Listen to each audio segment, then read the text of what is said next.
కూటమి సర్కారు అధికారంలోకి వచ్చి 2 ఏళ్ళు అయింది. గత వారం అంతా పండగ చేశారు, విజయోత్సవాలు నిర్వహించారు. కానీ ఈ విజయోత్సవాల్లో దళితులకి భాగస్వామ్యం లేదు.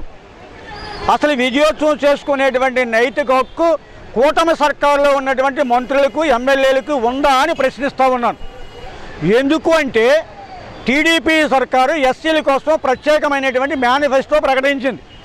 ఆ మేనిఫెస్టోలో గత ప్రభుత్వం రద్దు చేసిన సంక్షేమ పథకాలన్నీ పునరుద్ధరిస్తాం, ఎస్సీ ఎస్టీలకి 50 ఏళ్ళకే పింఛనిస్తాం, ఎస్సీ కార్పొరేషన్ రుణాలు తిరిగి మంజూరు చేస్తాం, భూమి కొనుగోలు పథకం ఇస్తాం, పీజీల ఫీజు రియంబర్స్మెంట్ ఇస్తాం, ఇంకా ఇలాంటి పథకాలన్నీ వారు ప్రస్తావించారు.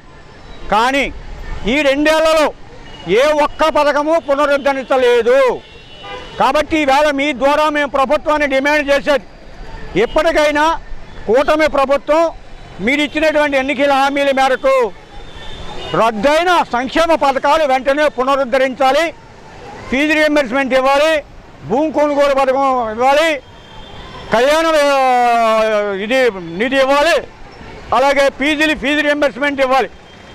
ఎస్సీ కార్పొరేషన్కి 3 చైర్మన్ని 15 మంది డైరెక్టర్లు ఇచ్చారు, వారికి జీతాలు ఇస్తున్నారు. కానీ మాకు లోన్లు లేవు. బడ్జెట్లో 600 కోట్లు కేటాయించారు, జీవో ఇచ్చారు, ఒక్క లోన్ లేదు. కాబట్టి ఆ లోన్ ఇమ్మని అడుగుతున్నాం. ఇవన్నీ అవ్వాలంటే రేపు 10వ తారీఖున జరిగేటువంటి జూలై 10వ తారీఖున జరిగే కేబినెట్ సమావేశాన్ని ఎస్సీల ఎన్నికల హామీల కోసం జరిపేటువంటి ప్రత్యేక కేబినెట్ సమావేశంగా మార్చండి.